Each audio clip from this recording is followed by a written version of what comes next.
welcome all the listeners in our today's broadcast that comes to you from Indira Gandhi National Open University. Today we have a program for you from management. Listen to a program entitled Functioning of Accounts and Finance Function in Different Types of Organization. Course code MS4 Block 1. Since accounting and finance function play an important role in any organization, accounting is considered to be the language of business and finance the lifeblood of the organization. Although the basic activities comprising the accounting and finance function are the same in any organization, their magnitude or relative importance might differ in different types of organizations. Keeping this in view, we have invited Mr. K. Ramachandran, General Manager Finance from Bharat Heavy Electricals Limited, a public sector manufacturing enterprise, Mr. S. C. Srivastava, Deputy General Manager Finance from Engineers India Limited, a service enterprise, and Mr. S. Ganesh of VAM Organic Chemicals Limited, an enterprise in the private sector.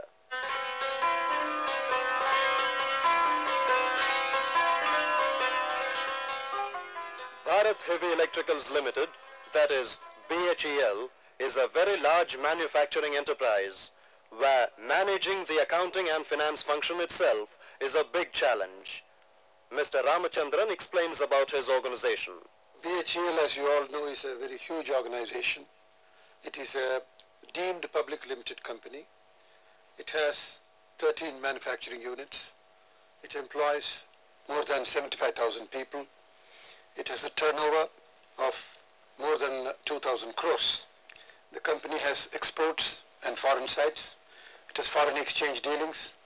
It has borrowed money offshore, has refinanced foreign loans, taking advantage of falling rates of interest. It has long and short production cycle items requiring different accounting treatment.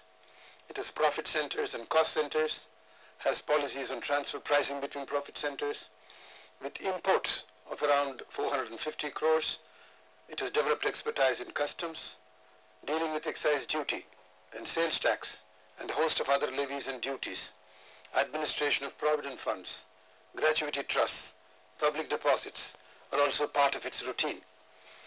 We have also set up recently a financial services division for looking after areas like project financing, leasing, foreign loans and investments. I think this will give you a rough idea as to... Yeah, that's really very interesting. No, it appears to me that BHEL is a very capital-intensive enterprise, and it must be having large inventory, large debtors. So the role of accounting and finance must be very, very important. I can understand this very well. Now, what would you say are the main functions of the finance manager in your organization? I think you were saying that BHEL is a capital-intensive company, is correct? That's right. It's engaged in heavy engineering industry. It manufactures power generating, transmission and transportation equipment. Most of the products are long cycle items.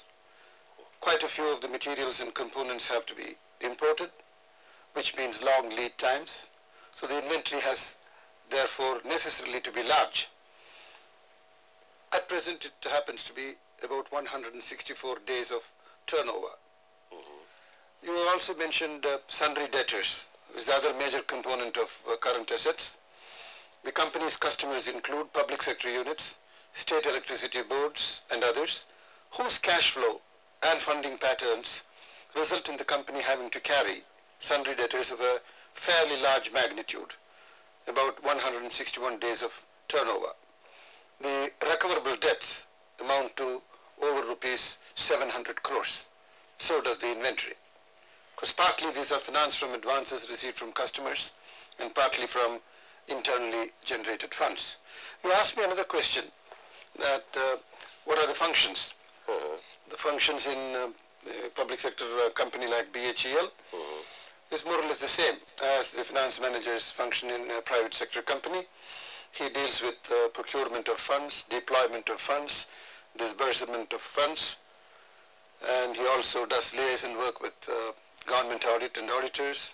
He partakes in the control function through the budget and management information system. He's also involved in planning. With special reference to inventory and sundry debtors, what we have done in BHEL is to set up an inventory control cell at the corporate office level, which looks after the top 100 items. We may call them the A category items if you do an ABC analysis. We also have a purchase commitment budget, and the opening of LCs and making purchase commitments is also controlled centrally. In addition, as regards sundry debtors, we have a system of control of cash and billing centrally, on which we have daily management information reports. And we pursue the matter with our units to hurry up with billing, and we pursue the matter with our customers to settle our bills quickly. BHEL is manufacturing a number of products. I presume the organization must be structured around products. Is that right? What you say is correct, Dr. Bhatia.